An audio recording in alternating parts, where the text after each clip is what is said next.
Out there are 20 million light years of space, and that's just what we know about so far. In fact, what we don't know makes all the knowledge mankind has accumulated over the centuries add up to very little. Perhaps there'll always be more mysteries than answers, but then we all love a mystery. We have two more stories for you tonight, stories of ordinary people, but what they describe is anything but ordinary. The evidence is compelling, but is it convincing? The woman in one of our stories tried to convince a jury when she took her psychic powers to court. We'll bring you their verdict later. First, though, we've launched satellites and space stations hundreds of thousands of miles into orbit. Space probes have got more than 500 million miles away. Now, if we've got all that, some ask, what might another civilization have? Figures show that a UFO, an unidentified flying object, is spotted by someone somewhere in this world every 3 minutes. Certain areas report many more sightings than others. There have been concentrations of sightings from the Australian bush to the Brazilian rainforests. But in the past few years, nowhere has had more UFO reports than a certain part of Scotland. In the skies around the town of Falkirk over the last couple of years, around 800 UFOs have been sighted. It's a phenomenon which has reached such proportions that anxious locals have called a public meeting. They want to know the truth. What's behind the sudden upsurge? There was a cloud in the sky, pretty low down, and there were large revolving lights. Tended to sort of flare up and then dull down again, as if a light was turning towards me and then turning away again. Suddenly it started to move away, not very quickly, and then suddenly collapsed in on itself and disappeared. The fact remains, however, that UFOs are real. Of that there is no question, but it is what they are or represent that is the question. It would be totally foolish of mankind to sweep under the carpet all these UFO reports. Hundreds of people have phoned me regarding strange sightings in the sky. I know these people personally. I mean, they're not going to make stories out like this. I mean, they've actually faced a lot of ridicule, and they've showed a lot of great courage coming forward and stating that they've seen something which nobody can define and nobody can give an answer for. Most sightings have been close by Falkirk in Bonnybridge. Once occupied by Romans, later known for its iron foundries, Bonnybridge now has a bizarre new claim to fame. It's been blitzed by UFOs. Ray and Kathy Prosek were driving along the motorway nearby. As they approached a viaduct spanning the road, they say they saw an object the size of a jumbo jet hovering above it.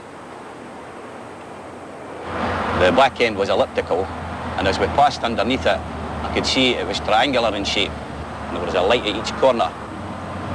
We passed underneath the viaduct, and looking back, there, sitting on the other side, was another craft, and it looked like a mirror image, the way they were pointing towards each other. It didn't look like anything I'd ever seen before, so of course you automatically think, you know, UFO. Driving home to neighbouring Larbert, Neil Malcolm says he was followed by a ball of light. I got the fright of my life, really. I knew it wasn't anybody's headlights or anything because it lit up the full interior of the car. He rushed in to tell the rest of the family. As they went to look, Neil's wife Lorraine grabbed her video camera. And I zoomed in and I wasn't sure what I could see. I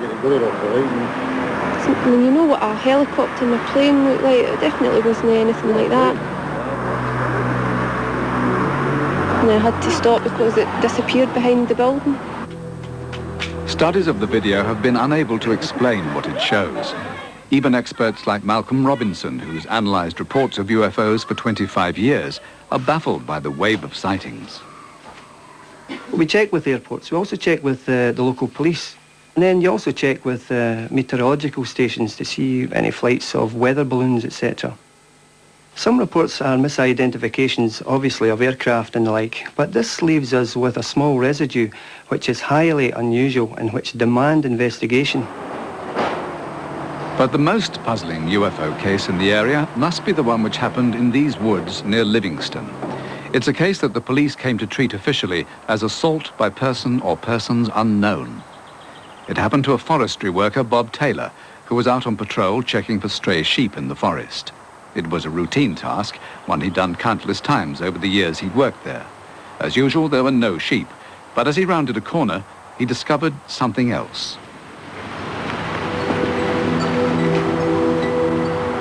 What the?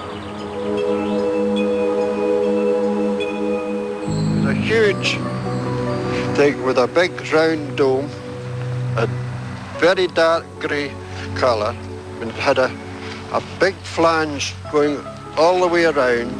I could see arms sticking out of this flange with what I took to be blades on the top. The two balls came out, two balls, I would think they'd be about 3 feet in diameter with about 6 spikes.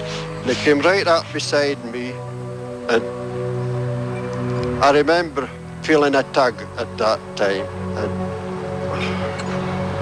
that was it.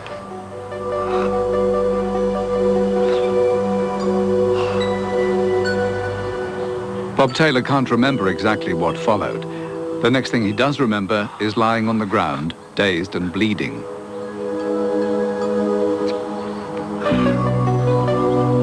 Unable to walk and in no condition to drive, he set off for help on his hands and knees. By the time he arrived home, he was in a state of near total collapse. Bob, what happened to you? Needing a drink. I'll get you right now. He looked quite shocked, and he was drained. He was right white, and his face was dirty. Was it the lorry? Did you have a crash? I was attacked. You were attacked? Aye. Whereabout? Oh, look at the state of your trousers, are all torn. And he said, I've been attacked. And I said, what with? And he said, a spaceship.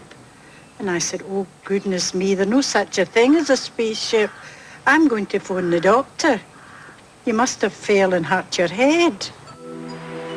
Bob's wife called his boss, Malcolm Drummond. He went to the forest and he found Bob's abandoned truck. And that wasn't all. In the clearing, he found impressions had been made in the ground. There is no doubt in my mind that these marks were made by a perfectly solid, heavier-than-air object. They had been made by some machine which had come vertically downwards. I think there's no doubt about that. The area was fenced off and police began an intensive search. They found nothing. It was one of the most puzzling cases Detective Inspector Ian Walk has ever come across. I couldn't believe it at first.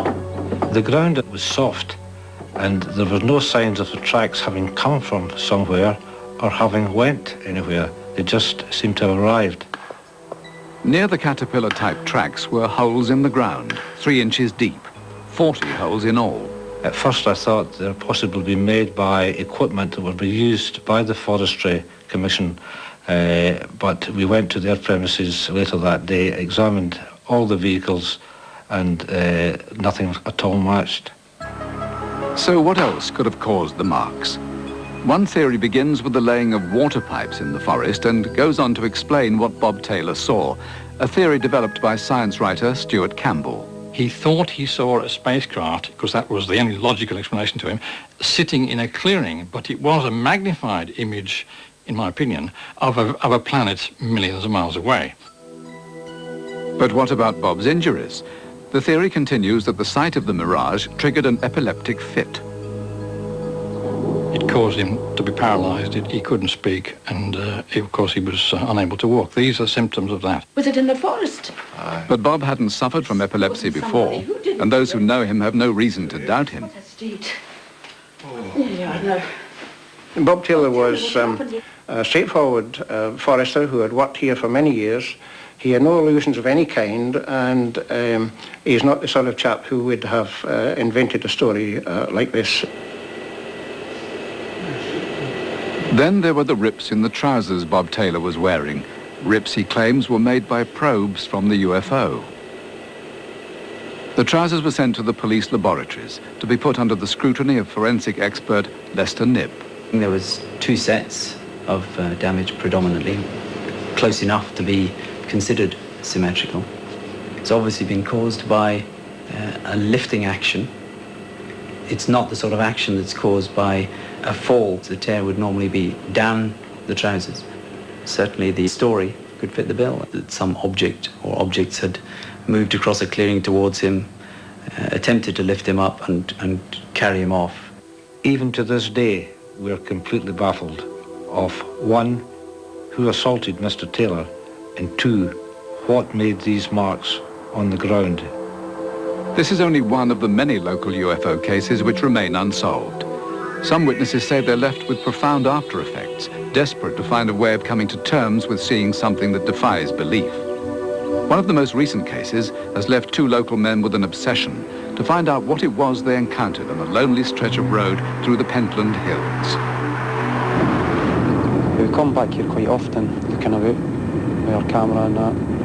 I'm just interested to find out, to see if we can maybe see this again. The craft was bigger than the road. Me and Colin reckon that the craft was about 30 foot wide. We were both very frightened. It has sort of affected my life, seeing something like this. I've never seen nothing ever like it before. Since I've suffered with bad depression, which I never used to do, it's just always on my mind. I just want to know what happened that night. I didn't really believe in it, UFOs, but this experience has sort of changed my mind. The Scottish UFOs are affecting local people in another way. They're becoming a tourist attraction. A plaque has been put up where Bob Taylor claimed his close encounter in the forest, bringing visitors from near and possibly very far.